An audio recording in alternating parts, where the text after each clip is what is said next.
Lumayan langsing lah ya. Ini seharian saya. Nah, sebelumnya apa? Tuh lihat Bapak Ibu, 87 kilo saya. Yang sekarang ini 66, 65, 66 ya. Nah ini gambarnya memang masih gembul-gembulnya ya, masih lucu-lucunya ya. Kalau saya lihat paspor saya itu sedih loh. Dulu saya seger banget ya. Sekarang kok lesu. Nah sekarang udah nggak lesu lagi ya. Ada vitaminnya apa? Vitaminnya konnichiwa juga ya teman-teman ya. Membuat hidup kita lebih hidup katanya. Nah ini saya sebelumnya Bapak Ibu. Nah ini 2009 saya itu sebetulnya bukan mau check up. Jadi temenin papa saya periksa kontrol ke dokter di Singapura. Saya ngobrol sama dokter, dok, kalau di sini saya kram beberapa kali itu katanya bisa jantung ya dok. Dokternya pegang-pegang.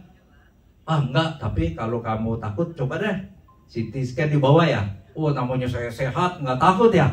Begitu CT scan besok keluar, wah ini rasa-rasanya ya dunia runtuh ya teman-teman ya. Lihat ini, sebetulnya kalau pembuluh darah kita itu lurus teman-teman kayak pipa ya. Nah ini coba lihat ya, bergerigi-gerigi ya. Nah kalau ininya coba lihat di sini. Next ya. Nah ini teman-teman. Kalau kita lihat, nah di sini ya, pointernya atas. Ya. Nah, ini sebetulnya harusnya rata nih teman-teman, ya, lurus. Nah ini ada benjol-benjolan ya. Nah ini yang lebih jelas nih, kalau kita lihat ya. Nah ini teman-teman lihat nggak? Yang saya iniin. Nah ini coba bayangin. Nah coba bayangin pembuluh darahnya nih ada benjolan-benjolannya nih. Ini bukan kayak pohon ranting biasa ya. Ini ada penyumbatan nih teman-teman di sini, penyumbatan. Mengerikan banget ya. Wah, saya kalau lihat ini tuh serem banget. Nah, teman-teman lihat ya. Ada 7 pembuluh darah saya yang seperti ini, yang tersumbat. Ada 7 teman-teman. Nah ini hasil CT scan-nya. Skor saya tuh 601. Nah skornya 601. Padahal 400 saja itu sudah dibilang apa? Ekstrim ya. Ada penyumbatan. Nah saya itu udah 601 teman-teman. Wah itu udah kayaknya dunia runtuh ya. Saya pulang ke Jakarta bingung teman-teman. Cara sensei ada yang bilang tusuk apa? Cenciu ya. Tusuk jarum apalah 2 minggu. Saya menderita ya, antara hidup dan mati teman-teman. Jadi yang paling menyedihkan, saya rapi-rapin semua. Ya, bukan soal deposito aja ya, safe deposit box saya, pin ATM ya, semua saya cerita sama istri. Sini saya tulis semua teman-teman. Padahal istri saya itu biasanya suruh saya ya, dia enak ya, halo. Istri saya nggak denger ya. Nah, teman-teman bayangin. Saya itu ingat anak saya yang perempuan itu waktu itu pernah dia suka banget kita beberapa minggu sebelumnya tuh makan bakpao isinya tales. Nah, saya ingat dia suka teman-teman. Saya pikir saya udah hari terakhir. Saya bayangin itu hari terakhir itu serem banget. Akhirnya saya beli pulang dari kantor malam-malam. Pulang dari kantor cepat-cepat teman-teman. Pulang kantor nggak ada. Besok saya beli lagi, besok saya pergi lagi cari sampai ada teman-teman. Saya pikir kalau saya nggak bisa lagi ketemu anak saya sudah memberikan yang terbaik ya. Padahal masih banyak yang belum ya. Itu sampai terus saya putusin sama istri, ya udah kita operasi aja lah ya. Padahal dokternya waktu itu bilang bukan operasi ya, pasang ring. Ya udah saya berangkat. Nah sebelum berangkat itu teman-teman saya bawa ya istri saya ke safe deposit box, semuanya saya tulis ya. Nah kayak Pak Budi bilang kayak buat surat wasiat ya. Nah yang paling berasa waktu itu sebelum saya berangkat ya, kebetulan anak saya yang nomor 3 itu baru 2 tahun umurnya, baru 2 tahun ya. Anak saya yang lain itu sudah besar, satu SMA, satu SMP ya. Saya punya anak bonus. Nah, waktu mau pergi saya bilang sama kakaknya ya, sama cicinya, sama kokonya itu saya bilang, kamu jaga mama ya. kamu jaga mama baik-baik. Sorry ya, kalau saya cerita ini saya kayak ninggalin surat wasiat bener-bener ya. Kamu jaga mama baik-baik, kamu sekolah yang baik, kamu cari uang, bantu mama sama bantu adik yang masih kecil. Saya ingat anak saya masih 2,5 tahun Bapak Ibu. 2,5 tahun kan, saya takut saya ada apa-apa. Nah, nggak cerita, saya terbang ke Singapura, saya cek ke sana, kemudian mau dipasang ring ya teman-teman.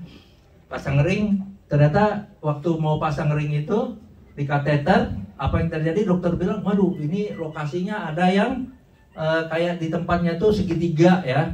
Terus pembuluh darah kamu 2 mili. Kalau saya pasang ring nih ada yang 2 mili, riskan juga.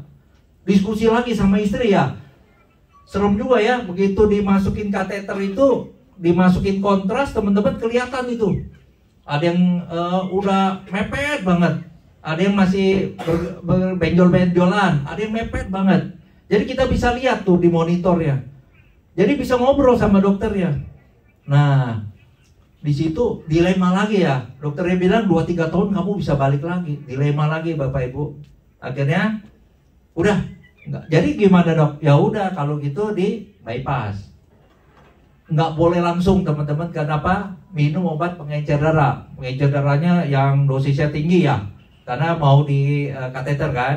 Tunggu lagi 4 hari. Lebih menderita lagi ya 4 hari tunggu di bypass. Jadi teman-teman hati-hati ya. Yang jaga kesehatan. Nah, ini belum apa-apa teman-teman, ceritanya nih masih baru ya. Wah, malam sebelum operasi, nah malam sebelum bypass teman-teman, saya itu diajak. Kalau di sana enak ya teman-teman, diajak muter. Nanti bapak dimasukin sini, cek di sini, masuk ruang operasi, habis ruang operasi masuk di pemulihan itu. Di sini, nanti setelah itu kamu diapain? Wah dia cerita ya, wah kayaknya enteng. Oke. Udah, begitu operasi apa yang terjadi? Sekitar kira-kira kan 4 jam, 5 jam belum keluar. Istri saya udah takut ya. 5 jam lewat, akhirnya dokter keluar. Oh udah oke katanya. Oh udah oke. Tapi apa yang terjadi Bapak Ibu? Nah, baru berasa Bapak Ibu pasang ventilator ya. Nah pasang ventilator, saya dipasang ventilator itu langsung masuk ke paru-paru ya. Jadi apa? Toraks saya dibuka ya, digergaji, dibuka, paru-paru dikempesin, ya kan? Nah baru ambil di sini saya 1, di sini saya 2, di paha 1, ya 4. Jadi dari 7 itu dibuat 3 sambungan, 3 yang pembuluhnya di bypass tuh bukan dipotong ya Bapak Ibu. Di bypass tuh dibuat jalan baru, kayak bypass ya. Dibuat jalan baru Bapak Ibu. Karena yang lama dibiarin aja, kalau buntu nggak apa-apa. Nah dibuat jalan baru tuh dari 4 itu ada 3, 1-nya disambung. Nah itu saya di pembuluh di tebolok sini ditusuk ya. Jadi kita nggak bisa ngomong Bapak Ibu, tangan diikat, ya kayak di film ya, kayak orang gila ya, diikat Bapak Ibu. Ternyata diikat, kenapa diikat? Ada satu oma-oma itu lidahnya berdarah, digigit. Nah, makanya diikat tangan saya. Aduh, kok saya bangun, saya mau napas nggak bisa kayaknya ya, kayak orang mati teman-teman. Saya kayak orang mati. Nah, susternya datang, ngomong bahasa Mandarin ya. Nah ngomong bahasa Mandarin saya kagak ngerti ya. Wah, untung teman saya lihat, teman saya orang Indonesia yang udah tinggal sana. Wah dia bilang, woi Ciang Wai katanya, padahal saya nggak bisa dengar ya. Dia bilang English please English. Oh English, dia ngomong bahasa Inggris. Calm down, dia bilang calm down, tarik nafas, tenang. Wah saya baru tahu. Dia ngomong itu saya tarik nafas, pelan-pelan saya tidur lagi karena masih obat bius ya. Saya bangun lagi, teman-teman pasang ventilator tuh nggak enak banget ya. Jadi kayak kita susah napas loh.